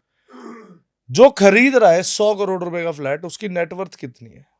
नहीं सर, नेटवर्थ पे नहीं जाते, वो तो आपकी बात ठीक है, नेटवर्थ वाला आदमी। मैं ये कह रहा हूँ कि क्या गुरुगांव ऐसा है कि वहां 100 करोड़ रुपए का फ्लैट खरीदा जा सकता है? चलो मैं इसको आपको दूसरे जी, तरीके से बताता हूँ। 100 करोड़ रुपए का फ्लैट, 200 करोड़ रुपए का फ्लैट, 300 करोड़ रुपए का फ्लैट गुड़गांव में कहाँ खरीद रहा है वो आदमी? डीएलएफ कमेलियाज में। जी, ठीक, कमेलियाज में ही है। कमेलियाज में। तो 100 करोड़, 200 करोड़, 300 करोड़ रुपए में व्यक्ति ने क्या कमेलियाज में फ्लैट खरीदा, या एक ग्लोबल एड्रेस खरीदा? एड्रेस खरीदा, हम बात तो कर रहे हैं अभी। एड्रेस खरीदा ना, तो हो गया जस्टिफाई। हम्म, उसने गुड़गांव में फ्लैट नहीं खरीदा, हम्म, उसने कैमेलियाज में एक अपार्टमेंट लिया है अपने लिए। जी, अब ये 100 करोड़, 200 करोड़, 300 करोड़ रुपए डालते ही वो आदमी का एड्रेस वर्ल्ड मैप पे आ गया। हम्म, यही फर्क है, यही जस्टिफिकेशन है। मतलब नाम बिक रहा है, कह सकते हो आप। और भी चीजें हैं, हम्म, सिर्फ नाम नहीं है। नाम बना कैसे? वहां पे वो 1% लोग रहते हैं जो इस देश को चलाते हैं, हम्म, बड़ी इंडस्ट्रीज चलाते हैं, बड़े कॉर्पोरेट्स चलाते हैं। तो उस आदमी ने उस क्लब में एंट्री ले ली, उन लोगों के साथ ही वो क्लब में जिम करेगा, हम्म, उन्हीं के साथ स्विमिंग पूल में होगा, उन्हीं के साथ लिफ्ट में होगा। हम्म, तो आपकी नेटवर्किंग भी होगी, और नेटवर्किंग का ही और your network is your net worth. Network. तो उसने क्या खरीदा? जी, पूरा एक इकोसिस्टम बना बनाया 1% क्लब के लोगों का, जी, सिर्फ 300 करोड़ रुपए में। अब लग रहे हैं ना 300 करोड़ रुपए सिर्फ? हाँ, अभी तक 300 करोड़ रुपए लग रहे थे, अब सिर्फ 300 करोड़ रुपए लग रहे हैं। Hmm, this is what people buy, they do not buy a house. मतलब अगर आप 1 लाख रुपए के आदमी हैं और आपको अपनी 50,000 रुपए खर्च करके और वो लोग मिल जाए जो करोड़पति हैं, या जो करोड़ों रुपए की बातें करते हैं, जो करोड़ों रुपए का कारोबार चला रहा है, तो हकीकत में वो बहुत कम है, क्योंकि उनसे मिल भी नहीं सकते आप। आपको किसी एक आदमी से मिलने के लिए अपॉइंटमेंट लेना पड़ेगा, उसकी फीस देनी पड़ेगी, सारी चीज़ें। और वहाँ पर आपको इतने सारे पैसे डालने के बाद में ऐसे 100, 50 या 200, 300 लोग मिल जाएंगे। और जब आप रहोगे तो वो सामने वाला भी आपको उसी बराबरी से देखेगा कि भाई मैं भी यहाँ रह रहा एब्सोल्युटली, हूँ। क्योंकि अगर आप वहां रह रहे हैं तो आपकी जी, नेटवर्थ होगी। जी, जी, जी, जी। सब तो रह नहीं सकते ना। हर आदमी को घर ही नहीं मिलेगा। आप पे अच्छा। पैसे हैं, ये जरूरी नहीं है कि आप वहां रह सकते हो। हुँ, आपकी प्रोफाइल स्क्रीन करते हैं वो। अच्छा, हाँ जी, चाहे आप किराए पे भी घर ले रहे हैं। मतलब हर कोई नहीं ले सकता। नहीं नहीं, 10 लाख रुपए महीने का अगर रेंट है, आप दे सकते हैं, आप सक्षम हैं। पर ये जरूरी नहीं है कि वो आपको यस करेंगे कि आप रह सकते हैं यहाँ। जी। तो यही, इसीलिए तो वो 1% क्लब है भाई। हुँ। अच्छा सर, मैंने सबसे पहले आपसे सवाल किया था कि आपको 18 साल हो गए, तो मैं आपसे ये जानना चाहूँगा कि आप कैसा आए रियल एस्टेट में और आपने क्या-क्या सीखा इससे? देखो, आई वाज़ 17 ईयर्स ओल्ड जी। since when I have been working, hmm, right? Because I come from a family, I lost my father, I was just 2.5. हुँ, तो I am a single parent child. मेरी mother ने मेरे को पाल पोस के बड़ा किया. और वो हम लोग एक मिडिल क्लास फैमिली से आते हैं, तो हमेशा अपनी मदर को, वो इंश्योरेंस का काम करती थी, पोस्ट ऑफिस की एजेंसी थी, तो इन्वेस्टमेंट कंसल्टेंट थी अपने क्लाइंट्स के लिए. तो मैंने हमेशा से ही अपनी मदर को काम करते देखा, मेहनत करते देखा, परिश्रम करते देखा और सेल्स करते देखा. हुँ, तो 17 साल की उम्र में आई डिसाइडेड कि बॉस, जब मैं अपनी मदर के साथ स्कूटर पे घूमता था ना, तब हमारे पास एक मारुति 800 कार थी. सॉरी, राइट, जब मैं हुँ, 17 था तब मेरे पास मम्मी ने एक मारुति 800 कार खरीद ली थी तब तक. हुँ, तो जब हम मारुति 800 कार में घूमते थे तो सड़क पे हम देखते थे कि होंडा सिटी चल रही है. उन दिनों की बड़ी गाड़ियाँ, डेवू ब्रांड की एक गाड़ी आती थी सीलो, हुँ, फिर होंडा की होंडा सिटी आ गई थी उन दिनों, मित्सुबिशी की लैंसर थी, और बहुत ही कम कभी कभार साउथ दिल्ली साइड हो तो एक आध मर्सिडीज देखने को मिल जाती थी. जी। तो मैं हमेशा से, लड़कों के शौक क्या होते हैं, यही तो होते हैं, गाड़ी गाड़ी, है ना. सबसे बड़ा शौक है गाड़ी। सबसे बड़ा शौक फेटिश गाड़ियों की होती है. जी। तो मैं हमेशा से ना गाड़ी में मम्मी के साथ स्कूटर पे या अपनी गाड़ी में से मम्मी के साथ बैठे हुए यही देख रहा होता था कि यार ये गाड़ी हम कब खरीद पाएंगे. हुँ, मैं हमेशा मम्मी से पूछता था 5 स्टार होटल देख के कि मम्मी हम यहाँ खाना कब खा पाएंगे. जी। लोग तो मतलब 5 स्टार होटल, उन दिनों 5 स्टार होटल होता था यार, हुँ, मतलब एंटर करते हुए भी लगता था कि मना ना कर दे गई. हुँ, राइट. जी। गरीबों को तो यही डर जी, जी, लगता जी। है. तो भाई 17 साल की उम्र में जब ये सपने मेरी आंखों में थे, तो मुझे समझ आया कि यार, एक ही तरीका है. हमने अपनी मदर को देखा कि उन्होंने बस से अपनी जर्नी शुरू करी, हुँ, स्कूटर खरीदा काइनेटिक होंडा, फिर जैसे तैसे 5-7 साल स्कूटर पे अपना व्यापार किया, अपना ट्रैवल किया, और फिर गाड़ी खरीदी एक. तो मैंने देखा कि सब कुछ हार्ड वर्क से ही आएगा. जी। तो मैंने फिर अपनी मदर को इंश्योरेंस में ज्वाइन कर लिया. हुँ, और ये मैं आपके पॉडकास्ट पे बता रहा हूँ, ये आज तक मैं बोला नहीं हूँ. मैंने मम्मी का इंश्योरेंस का काम तो उनके साथ रहते रहते ही सीख लिया था. हुँ, तो मैंने बजाज अलियांस लाइफ इंश्योरेंस, एक कंपनी है बजाज जो हुँ, हुँ, हुँ। इंश्योरेंस बेचती है, मैंने उनकी एक एजेंसी ली. तो आपका, जब आप एजेंसी लेते हैं तो एक IRDA का एग्जाम होता है, जी। जो जिसका रिजल्ट आता है. तो वो रिजल्ट आया 20 दिसंबर को. अच्छा। मैंने दिसंबर में पेपर दिया, 20 दिसंबर को रिजल्ट आया, मैं पास हो गया, एजेंसी मेरी लाइव हो गई. हुँ, और कैलेंडर ईयर 1 जनवरी से 31 दिसंबर तक एक इंश्योरेंस की बहुत बड़ी, उन दिनों तो बहुत बड़ी उपाधि होती थी, हुँ, MDRT, अच्छा। Million dollar round table. तो लोगों को पूरे 365 दिन में काम हुँ, करने के लिए मिलते थे, और उसमें 26 लाख रुपए का बिजनेस लॉगिन करना होता था अच्छा। पूरे साल में. पूरे साल में। ये बात मैं आपसे कर रहा हूँ 2005 की. अच्छा। आज 26 लाख रुपए एक चेक में पूरा हो जाता है. हुँ, ठीक. उन दिनों चेक का साइज होता था 20-20 हजार रुपए के. 26 लाख रुपए का धंधा लॉगिन करना होता था पूरे साल में, तो आप MDRT करते थे. और बहुत बड़ी रिकग्निशन है वो आज भी इंश्योरेंस में. हुँ, 21 दिसंबर मेरी मदर का बर्थडे आता है. 28 दिसंबर को मैं इंडिया का यंगेस्ट MDRT था. अच्छा। 8 दिन में, आज तक की हिस्ट्री है, मैं 8 दिन में MDRT हुआ था 2005 में. मेरे लाइसेंस इशू डेट 20 दिसंबर थी, 28 दिसंबर को मैं MDRT था. अच्छा। इंडियाज यंगेस्ट MDRT मैं था. ये हुँ, सीखा था मैंने अपनी मदर से. हुँ, हार्ड वर्क. हर साल अपनी गाड़ी खुद, अब तो ड्राइवर है, सब है, अब टीम तो है. उन दिनों तो फॉर्म भी खुद भरते थे यार. हर साल 1 लाख किलोमीटर गाड़ी में खुद चलाता था. अच्छा। 15 जनवरी को मेरा बर्थडे आता है. 15 जनवरी को शोरूम में जाके पुरानी एस्टीम गाड़ी खरीदी थी मैंने. एस्टीम की, पुरानी एस्टीम की चाबी देता था और नई एस्टीम की चाबी लेता था. 99,000 98,000 किलोमीटर चली हुई होती थी वो गाड़ी एक साल में. 20 घंटे 18 घंटे की एवरेज थी मेरी. अच्छा। क्लाइंट, उन आज तो इंफ्रास्ट्रक्चर बहुत बन गया. हम ईस्ट दिल्ली से हैं. हुँ, विवेक विहार, सविता विहार में हमारा ऑफिस था. अगर क्लाइंट गुड़गांव बुलाता था तो मैं गुड़गांव चला जाता था गाड़ी चला के, सिर्फ एक चेक के लिए. हुँ, ये कभी नहीं सोचा कि हाई गुड़गांव तक कैसे जाऊंगा, 2 घंटे लगेंगे, जी। कभी नहीं सोचा ये। जी। 3 साल लगातार मैंने 15 जनवरी को अपनी एस्टीम की चाबी दी है पुरानी की, और नई शोरूम से ली है 1-1 लाख किलोमीटर चला के। हम्म, ये काम मैंने किया हम्म, जब मैं 17 साल से 21 साल तक का था। जी। 21 साल की एज में फिर कुछ मन में आया कि इंश्योरेंस में तो हम टॉप लाइन आ चुके थे। हम्म, मेरे को ऐसा बहुत एक ऑटोनॉमस मेरा बिजनेस क्रिएट हो गया था जिसमें मेरे को बहुत मजा आ रहा था। जी। इंश्योरेंस का एक फायदा भी था, वर्ल्ड बहुत घुमाते थे। अच्छा। हाँ, अंदर कंपटीशन निकलते रहते ना, तो कभी दुबई चले गए, कभी मलेशिया चले गए, कभी सिंगापुर चले गए। इनिशियल जो मेरे करियर के डेज हैं, उसमें जो जितने भी पासपोर्ट पे ठप्पे लगे हैं, जितनी भी कंट्रियों के, सब इंश्योरेंस कंपनियों ने घुमाया मुझे। ठीक है, वहीं से एक ट्रैवल का बफ भी शुरू हुआ, जी। ट्रैवल का कीड़ा भी वहीं से आया।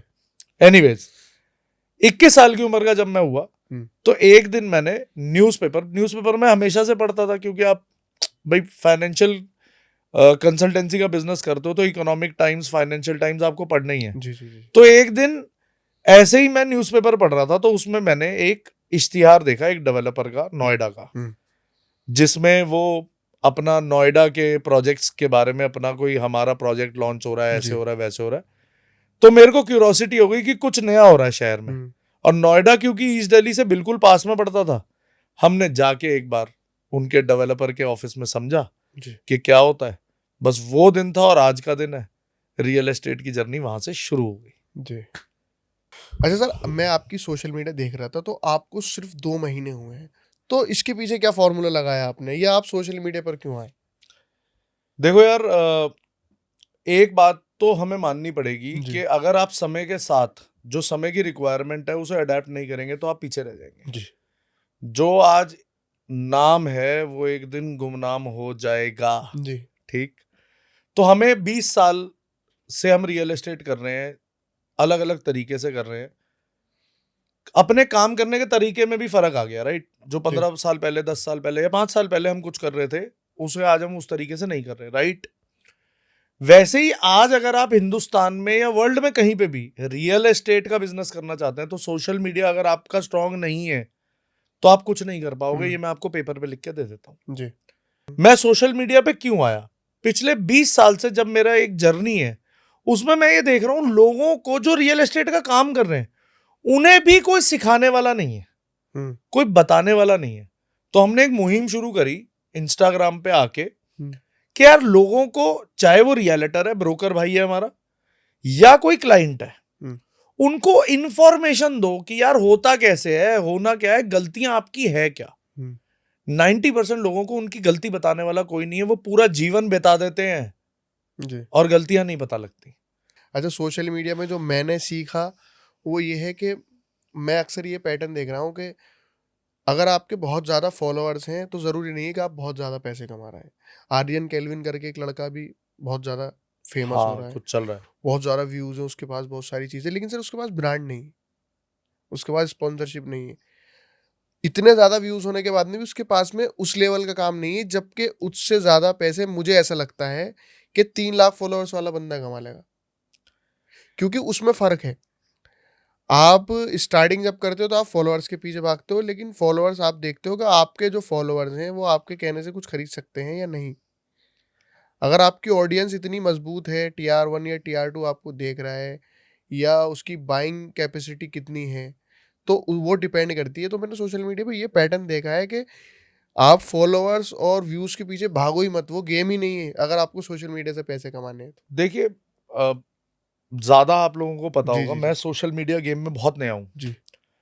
सोशल मीडिया, मेरे को ऐसा लगता है कि मैं, सर मैं एक एग्जांपल से मैं आपको इसको जी प्लीज समझाता हूँ। प्लीज। अभी आपकी एक कंपनी है, आपने एक कोई कपड़े की कंपनी शुरू की, ठीक है। तो आप मुझे ये बताइए कि आप किस बंदे से एडवर्टाइजमेंट या किस बंदे से पीआर कराना मुनासिब समझेंगे? एक उस बंदे से जिसको ऑडियंस, जिसकी ऑडियंस है बहुत ज़्यादा एजुकेटेड, मतलब उस पर ट्रस्ट करती है वो, या उस बंदे से जो सिर्फ गली में टहल रहा है या कॉमेडी कर रहा है, या जिसे टीआर 3 देख रही है? तो आप as a investor as a businessman किस पे ज़्यादा इन्वेस्ट करने की कोशिश करेंगे? देखिए डेफिनेटली अगर मैं किसी एक पर्टिकुलर इंडस्ट्री को लिंक करूं इससे, तो मैं उससे रिलेटिव जो आदमी रिलेटेबल उससे कंटेंट जी। बना रहा है उसी से अपना मतलब आप मार्केटिंग उसके कराना पास तो नहीं जाएँगे ना? बिल्कुल भी नहीं जाऊंगा। व्यूज़ कितने ही उसके पास? अरे व्यूज इंपॉर्टेंट ही नहीं है, नहीं, वही मैं आपको exact relatability. Relatability. Social media is not for views, hmm, is not about कि जी मेरे 1 मिलियन फॉलोअर जी, है। It is about how relatable your content is to the people who are watching you. Watching you. वही मैं आपको बताने की कोशिश कर रहा हूँ कि फॉलोअर्स ये नहीं जितनी जल्दी आप लोगों की ये समझ में आ जाएगा, आप उतनी जल्दी आप कामयाब हो जाएँगे। इसमें कि व्यूज़ और फॉलोअर्स के गेम ही नहीं है। देखो, पहले दिन से मेरा सोशल मीडिया पे आके एक ही उद्देश्य था जी। कि मैं रिलेटेबिलिटी पे बात करूं। आज लोगों ने मुझे इतने बढ़िया एक्सेप्ट क्यों किया है? हुँ, यार मुझे तो पता ही नहीं था फॉलोअर हुँ। और 3 मिलियन लाइन ही व्यू। नहीं थी आपकी तो। मेरे मेरे को पता ही नहीं था सोशल मीडिया के जी, बारे में, ठीक है।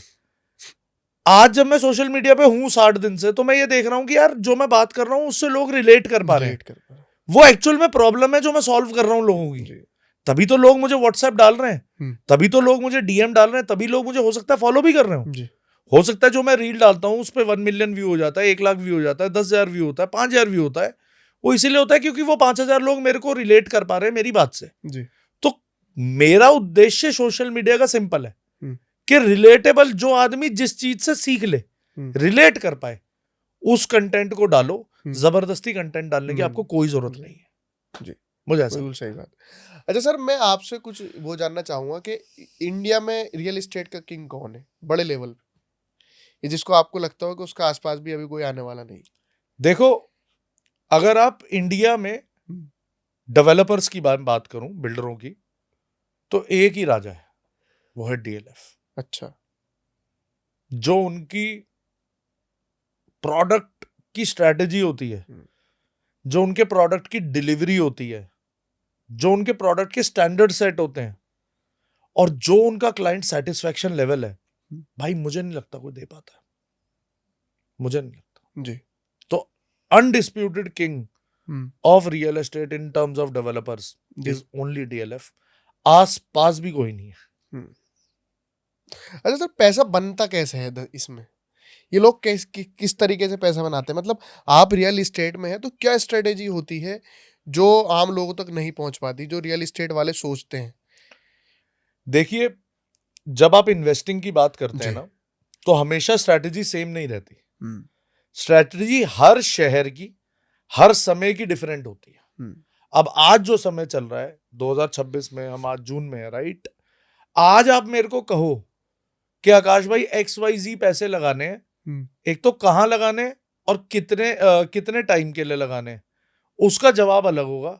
हो सकता है यही बात जब आप मेरे से इस साल दिसंबर में करो या अगले साल जनवरी में करो, तो हो सकता है मेरी स्ट्रैटेजी डिफरेंट हो। जी। स्ट्रैटेजी हमेशा समय के साथ चेंज हो जाती है, हुँ, थॉट प्रोसेस हमेशा समय के साथ चेंज हो जाता है। जी, बस कुछ की फैक्टर्स हैं जो हमेशा हम ध्यान में रखते हैं, चाहे वो आज हो, चाहे 6 महीने पहले था, चाहे 6 साल पहले था, चाहे 6 महीने बाद होगा। हुँ, वो एक है कि फंडामेंटली इंफ्रास्ट्रक्चर की ग्रोथ अगर वहां नहीं है जहां पैसे डाल रहे हो, हुँ, तो आपके पैसे नहीं बढ़ सकते। अच्छा। शहर विकसित ही नहीं होगा तो तुम कैसे पैसे कैसे कमा पैसे लोगे? कमाएँ? जी। और शहर विकसित आप और मैं कर ही नहीं सकते। हुँ, सरकार, उनकी पॉलिसी, उनकी डेवलपमेंट, हुँ, जी। सीधी बात है भाई। हाँ, हाँ, सही बात। सड़कें नहीं बनी हुई तो क्या आप और मैं बनवा देंगे? नहीं बनवा सकते, सरकार बना सकती हुँ, है। जहां सरकार काम कर रही हो, फैक्ट्रीज़, कंपनी ये सारी चीज़ एनीथिंग एंड एवरीथिंग। फैक्ट्री आएगी तब जब इंफ्रास्ट्रक्चर होगा, जी, तो देता कौन है? सरकार देती तो हमारी माए बाप कौन हुई? सरकार। सरकार। जी। जय हो मोदी जी। सही बात है, सरकार पे ही डिपेंड करता है। भाई, जैसे भी आपने गंगा एक्सप्रेसवे पर बताया तो वो सारी चीज़ें जो है अब वहाँ पर चेंज होने वाली अगर गंगा एक्सप्रेसवे ही नहीं इनॉग्रेट होता तो वहां फैक्ट्रियां बना के क्या कर लेते? जी, अब गंगा एक्सप्रेसवे बन गया, वहां इंडस्ट्रियल पार्क आ जाएगा, वो बस जाएगा 5 साल में, तो बल्ले बल्ले। जी, इन सब कामों में मैंने क्या किया और आपने क्या किया? हुँ, सिर्फ पढ़ाई करी थी कि कहाँ पैसे लगाने हैं, लगाने सरकार कहाँ काम कर रही है। जी। और वो सिर्फ नोएडा अच्छा सर, एनसीआर की इस बात नहीं है। तरीके से कुछ कुछ ऐसी जगहें हैं जहाँ अभी लगा सकते हैं हम पैसे? जहाँ हाँ, होने वाला है कुछ? ऐसी बहुत सारी जगह हैं। बताइए कुछ। उसके लिए मेरी एक कंपनी है, एक्स कैपिटल इंडिया, अच्छा। और मेरा चैनल है प्रॉपर्टी टॉक्स रेडी। नहीं, कुछ उस पे हमारे व्हाट्सएप हमारी नंबर है। हमारी ऑडियंस के लिए भी 2-3 चीजें तो बता हाँ, दीजिए आपके आप। ऑडियंस को जी। बस यही बताना है कि नहीं, मुझे पूरी उम्मीद है वहां भी जाएगी। थोड़ी सी इन्फॉर्मेशन अगर आप यहाँ दे दोगे तो पूरी करने के लिए वहां जरूर जाएंगे लोग। देखिए, बहुत सारी सिटीज ऐसी हैं, हम्म। जैसे धोलेरा एक बहुत बड़ा एग्जांपल है। हम्म। आने वाला समय बहुत बड़ा है उस शहर का, अच्छा। बहुत बड़ा शहर है वो। नाम बदल जाएगा और भूल जाओ, मतलब पैसे वैसे कमाने की बाद में बातें होंगी। हम्म। शहर का नाम वर्ल्ड मैप पे आ जाएगा। अच्छा। बता दिया मैंने आपको। ये एक नाम ही आपके लिए, मतलब आपके ऑडियंस के लिए, सब भाइयों के लिए बहुत बड़ा है। अच्छा। बस ये है कि स्कीम में मत फंसना। हम्म। 2 मतलब? साल में पैसा डबल मत सोचना। अच्छा। कोई आपको ब्रोकर, प्रॉपर्टी डीलर ये कह रहा हो कि सर धोलेरा में प्लॉट ले लो, ऐसा हो जाएगा वैसा हो जाएगा, ये कहानियों में मत फंसना। हम्म। वहां अगर आप चीज ले रहे हो, पहले तो पुष्टि करो कि आप ठीक चीज ले रहे हो या नहीं ले रहे, हम्म। क्योंकि जादूगर इस देश में बहुत है भाई। मैं वही तो 1.5 बता रहा हूँ, करोड़ हर शहर में ये तो हमारी प्लॉटिंग है, हम हर प्रॉपर्टी। जगह जादूगर है, तो जादूगरों से बचना है। जादू से कोई पैसे नहीं बनेंगे। जी। रियलिटर ठीक चूज करो, हम्म। और ठीक टीम के साथ अगर आप काम कर रहे हो, ठीक विजन के साथ, ठीक टाइमलाइंस पे अगर आप काम कर रहे हो, तो ले रहा एक ऐसा शहर है भाई, बहुत पैसे बना सकते अच्छा सर, ये तो सारी पॉजिटिव चीज़ हो गई। कोई शहर या कोई जगह आपको ऐसी लगती है जहाँ बहुत ज़्यादा लोग इन्वेस्ट कर रहे हैं, लेकिन आपको ऐसा लगता है कि वो धड़ाम हो सकती है? कोई कंट्री है जैसे दुबई हो गई, या कभी ऐसा भी लगता है आपको कि वहाँ भी कीमतें घटेंगी, या घटेंगी नहीं तो मतलब उस लेवल से नहीं बढ़ पाएंगी चीज़ें? हैं। कोई देखो, जगह ऐसी लगती है आपको? कल क्या होगा हम्म। किसी भी शहर में, ये आप नहीं बता सकते। जी। पैसे बढ़ेंगे घटेंगे आप नहीं बता सकते। हम्म। पर अगर आप ऑलरेडी कोई चीज ओवर प्राइज्ड है हम्म। और आप हाइप में आके, FOMO, hmm. Hmm. Fear of missing out, लोग फोमो में पैसे डाल देते हैं और नुकसान कर बैठते हैं। क्योंकि मेरे दोस्त ने एक फ्लैट खरीदा है फलान ढिमकान जगह पे, तो मैं भी खरीद लेता हूं हम्म। क्योंकि मेरे दोस्त ने खरीदा है। जी। ये जरूरी नहीं है। जी। आप जब अपने पैसे लगा रहे हैं, अपनी रेकी अगर आप ठीक कर रहे हैं, तो हो सकता है 3 साल का आपका विजन था, 3 साल हम्म। बाद बाजार नहीं अच्छा परफॉर्म कर रहा, 5 साल बाद करेगा। जी। हो सकता है आपका विजन 5 साल का था, 5 साल बाद कोई ऐसी आपदा है जिसमें आज परफॉर्मेंस नहीं आ रही, 7 साल बाद होगा। फंडामेंटली आपने ठीक जगह पैसे डाले हैं। जी। लोग फोमो में जो पैसे डालते हैं वो फंडामेंटल से बहुत दूर होते हैं, वही नुकसान लेते हैं। क्योंकि हिंदुस्तान में सबसे बड़ी परेशानी है मेरे भाई ने ले लिया है, मेरे दोस्त ने ले लिया, तो मुझे भी लेना है। ज्ञान। ज्ञान। हम आपको एक बहुत बढ़िया बात बताता हूं। जी। हम कंसल्टेंट है, हम्म। हमारे पास एक क्लाइंट आया, जी। ठीक, हमने उसे उसकी रिक्वायरमेंट समझ के उसको प्रॉपर्टी सजेस्ट करी और व्यूइंग भी कराई। जी। ठीक, उन्होंने कहा मैं सोच के बताऊंगा। जी। हमने जाते हुए उनसे पूछा कि सर क्या सोचोगे। हम्म। 90% रियलिटर ये सवाल नहीं पूछता। जी। 90% रियलिटर वहां पे ये बोल देता है कि अच्छा सर आप बता देना। जी। मैंने ये सवाल पूछ लिया, चांस के बाद मैं था उस साइट हम्म। विजिट में, मैंने ये पूछा सर क्या सोचोगे। नहीं, वो एकदम झिझक गया क्लाइंट। झिझक के मुझे कहता नहीं अभी हम इस एरिया के बारे में सोचेंगे, हम अपने घर परिवार में बात करेंगे। बस तो फिर मैंने सर आप एरिया के बारे में सोचोगे तो उसकी इंफॉर्मेशन मैंने देनी है, आपको और कोई दे नहीं सकता क्योंकि आपका रियलिटर मैं हूं। आप घर परिवार में पूछोगे और समझोगे तो उन्हें रियल एस्टेट का ज्ञान नहीं है। मैं तो सर आपने तो गलत बस पकड़ ली, आप ये प्रॉपर्टी कभी नहीं खरीद पाओगे। मैंने और सर यहां से आपने जो 2 घंटे मेरे खराब कर दिए ना, उसमें मजा सा नहीं आया। तो ना क्लाइंट एकदम झिझक गया, मेरे को पूछने लगा क्या आप मेरे से ऐसी ऐसी बातें क्यों कर रहे हो, आप प्रॉपर्टी डीलर ही तो हो, आपका तो काम है ये। मैंने सर ये भी तो मेरा काम है।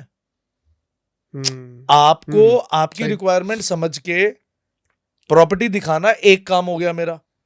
दूसरा काम, आप जब डिसीजन लेने जा रहे हो उसमें जो आपको सोचना है उसके बारे में भी तो मैं ही बताऊंगा। आपके सवालों के जवाब अगर आपके पापा दे देते या आपका बड़ा भाई दे देता, आपकी छोटी बहन दे देती, तो वो रियलिटर होती, वो प्रॉपर्टी डीलर होती। जी जी जी सही। उन्हें नहीं पता इस बारे में, वो भी आप ही की तरह लेमैन है और आपसे एक कदम पीछे है क्योंकि उन्होंने तो प्रॉपर्टी भी नहीं देखी आके। जी। तो क्लाइंट को ना उसी समय मेरी ये बात समझ आ गई। कहते यार आकाश अंदर चले जरा। मैंने हाँ। कह रहे आप, फिर उसने अपने भाई 5 सवाल मेरे से करे एरिया के बारे में कि आकाश भाई इस सेक्टर को ऐसे ऐसे, मतलब जो जो उनके मन में सवाल थे वो सब मैंने उनको जवाब दिया। कह रहा अब मुझे प्रोडक्ट एरिया की सारी नॉलेज हो गई, अब जाके मुझे सिर्फ घर पे बजटिंग करनी है। मैंने डन सर, यहां से आप और मैं बिजनेस कर पाएंगे। घर पे जाके आपको अगर बजटिंग करनी है वो ओके है, वो ओके। घर पे जाके मैं सोच के बताऊंगा। ये बड़ा पेचीदा सवाल है, सोचोगे क्या? जी। मैं क्लाइंट से, अपनी टीम को भी मैं यही ट्रेन करता हूँ। 99.99% ब्रोकर, कंसल्टेंट, रियलिटर क्लाइंट से ये सवाल नहीं पूछते कि सोचोगे क्या। जी। क्या सोचोगे? लेने वाले तुम, बेचने वाले हम। दिखा दिया हमने उसके बता बारे में दिया, सारी बातें बता दी। अब क्या तुम घर पे सोचोगे? जाके अगर अपने फादर से, अपनी मदर से डिस्कस करोगे तो उनको इस बारे में कुछ जानकारी नहीं है कि कहाँ पे वो कैसे क्या बता देंगे? वो एक लाइफ एक्सपीरियंस है जी, उन्हें, जी। वो बहुत बढ़िया बात है। हमारे बड़े अच्छा सर, बुजुर्ग हैं। मैं अब एक सवाल करूंगा आपसे कि मैं कोई प्रॉपर्टी खरीदने जा रहा हूँ, समझ लीजिए मैं आपके ही पास जा रहा हूँ, तो मैं फिर क्या करूँ? मतलब मुझे क्या-क्या करना चाहिए उस खरीदने से पहले? किस कुछ नहीं बात का करना, ध्यान आपको रखना? मेरे ऑफिस आना है बस।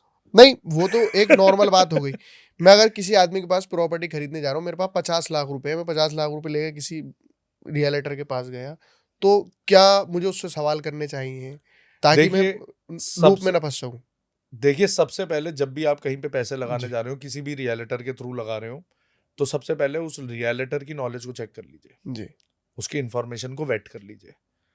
वो अगर आपको ये कह रहा है कि यहाँ पे पैसे डाल दो, 2 साल में पैसे बढ़ जाएंगे या हुँ, डबल हो जाएंगे जैसे लोग कहते हैं, तो ये सब झूठ है। हुँ, उसे ये पूछिए कि डबल क्यों होंगे, हुँ, या वट एवर पैसे वो बढ़ाने की बात कर रहा है, 2 साल में कैसे हो जाएंगे, हुँ। 2 साल में यहाँ क्या बदल जाएगा। अब पहला सवाल तो यही, जी। यहां से वो चेक हो गया कि हाँ उस आदमी को नॉलेज है या नहीं है। अगर उस आदमी को नॉलेज नहीं है तो नमस्ते करो, हुँ, दूसरे पे जाओ। अगर है, बाई चांस डबल टिक लग गया, तो फिर उससे पूछो भाई अब तू क्या ऑफर कर रहा है। एग्जाम्पल के तौर पे वो आपको एक ऑफिस स्पेस दिखा रहा है और एक प्लॉट दिखा रहा है, एग्जाम्पल है।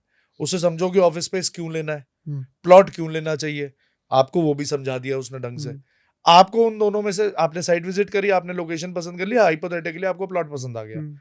अब जो वो प्लॉट बेच रहा है, उस प्लॉट के डॉक्यूमेंट्स ले लो। अच्छा। उन डॉक्यूमेंट्स को जिस भी अथॉरिटी, जो भी अथॉरिटी लग रही है जहां पे भी आप ले रहे हो, वहां पे अथॉरिटी से वो डॉक्यूमेंट्स वेट करा लो। जी, अगर जो वो बोल रहा है हाँ जी सेलर यही है और ये है, ये है, ये है, हमारे पास ये मैप अप्रूवल है, वो सब अथॉरिटी ने कहा हाँ जी ये जो कह रहा है सब सच है, जी। तो बस फिर पैसे दो, you are good to go. Hmm. Thank you so much sir मेरे पॉडकास्ट पे आने के लिए। बहुत अच्छा लगा आपके साथ में बात करके, और बहुत ज़्यादा नॉलेज रियल एस्टेट के बारे में मुझे भी मिली है, और ये ऑडियंस को भी बहुत ज़्यादा पसंद आएगा। Thank you so much. बहुत बहुत शुक्रिया असद भाई, and best of luck. Thank you sir.